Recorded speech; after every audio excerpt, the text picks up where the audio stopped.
Number 10. The Arab League.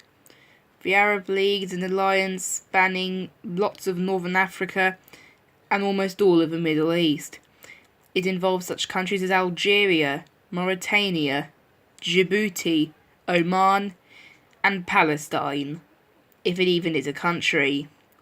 It stretches from west to east Mauritania to Oman, and notably, every single country in the Arab League has a Muslim majority. Western Sahara is disputed in this bit, mainly because Morocco claims it. If Morocco does own Western Sahara like it says, then Western Sahara would also be inside the Arab League. If it's league.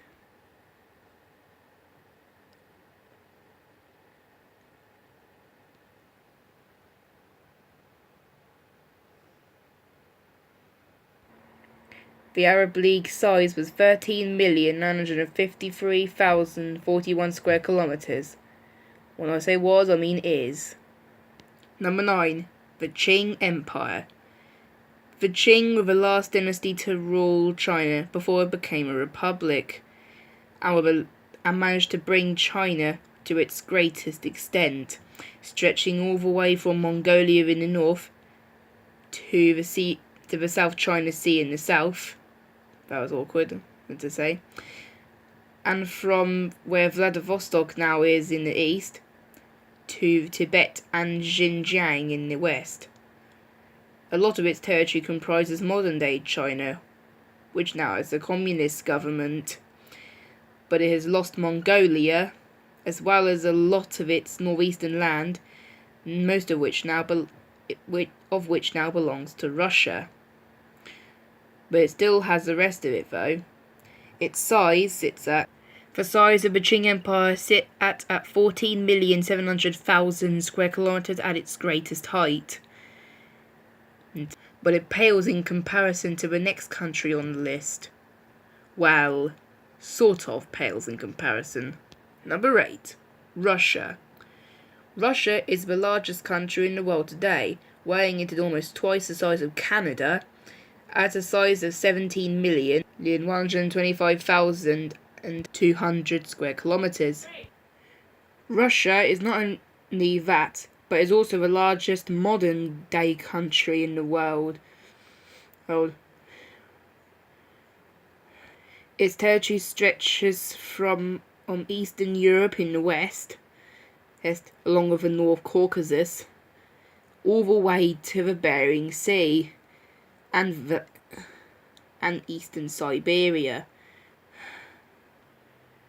In 2014, Russia expanded its size for the first time since the Russian Empire, well, actually the Soviet Union after World War II.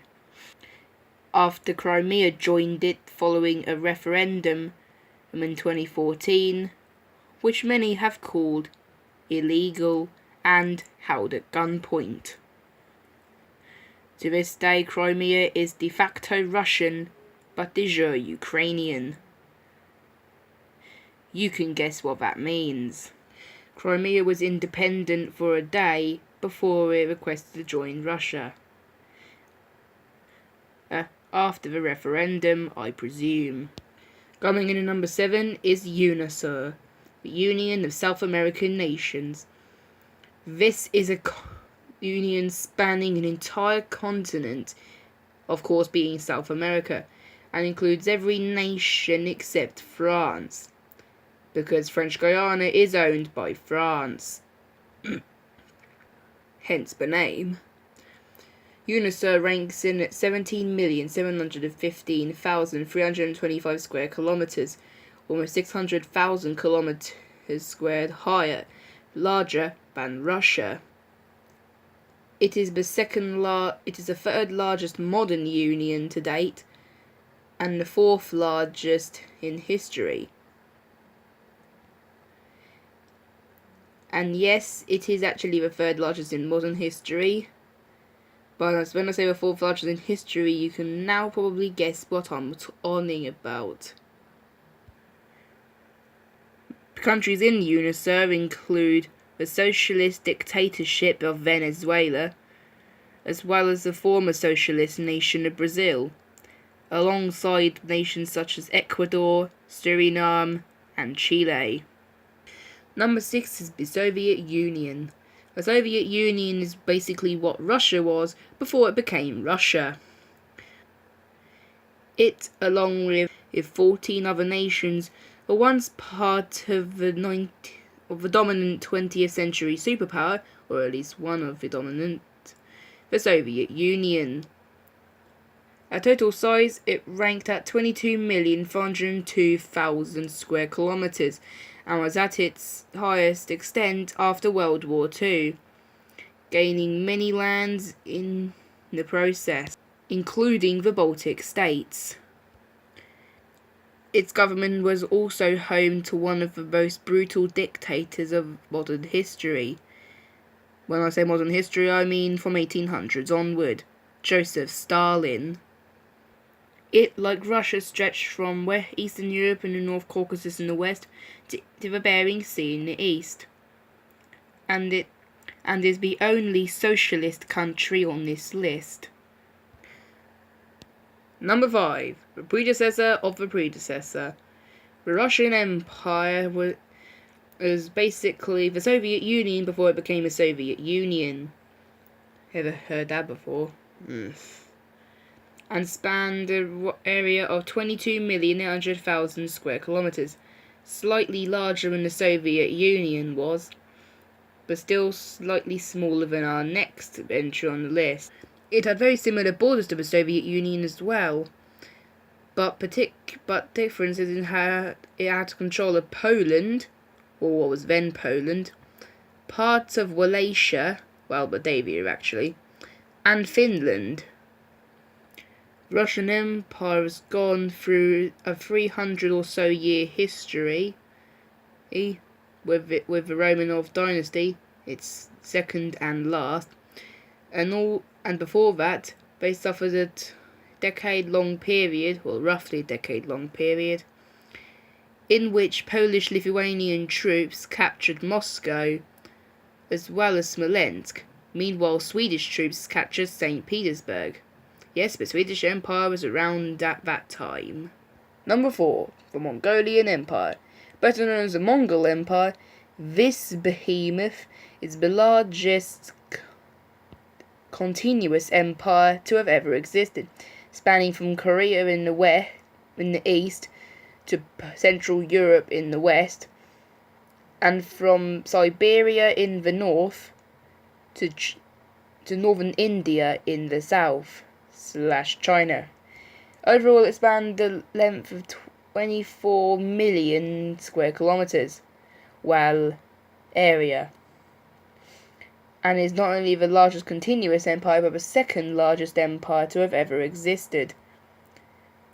There is one empire and 2 alliances that still stand above it, though, much to my shock. By the way, these are its borders. Large, huh? Number 3. The African Union.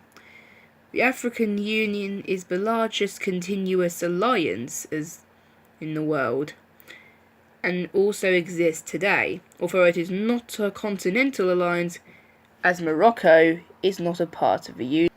The African Union spans the entire continent of Africa, almost, and sits at 29,797,500 square kilometers, almost 600,000 square kilometers larger than the Mongol Empire, and even managing to stretch outside of Africa with the Suez Canal and the Sinai Peninsula of Egypt. Number 2. The Commonwealth. The Commonwealth is the largest alliance in the world, and yes, still exists today. It is a legacy continued on from the British Empire, which, as you know by now, is rather large. The Commonwealth includes such nations as Canada, Tanzania, Pakistan, Australia, India, Guyana, Nigeria, and Kenya. as well as the UK itself. It sits as 31,462,174 square kilometres, making it the only alliance and the second only nation/union to ever exceed 30 million square kilometres. Honourable mentions now. Honourable mention 6. Canada, 9,984,670 square kilometres. HM5, the Yuan Khanate, 11 million square kilometres. HM4 and HM3, the Abbasid and Umayyad Caliphates, 11,100,000 square kilometres, a tiny bit larger than the Yuan Khanate and the largest ever Muslim empires. HM2, the French colonial empire, 11,500,000 square kilometres. HM1, the Spanish Empire, 13,700,000 square kilometres, just being beaten to the top 10. Number 1, the British Empire. This is kind of obvious, wasn't it? Spanning 35,500,000 square kilometres, it is the largest nation and /union to have ever existed, and also the largest empire to have ever existed, dying less than 2 decades ago, in 1997. Well, now 2 decades ago, considering it is 2017. The empire was at its greatest height in the 1920s, after it took in German East Africa, the Tanzania part at least, as well as a tiny part of what used to be Cameroon, the German colony, and taking in for its Nigerian colony. A lot of these nations would go on to join the Commonwealth, and the UK would still remain a global power to this day, although not the global superpower, because we all know who that is.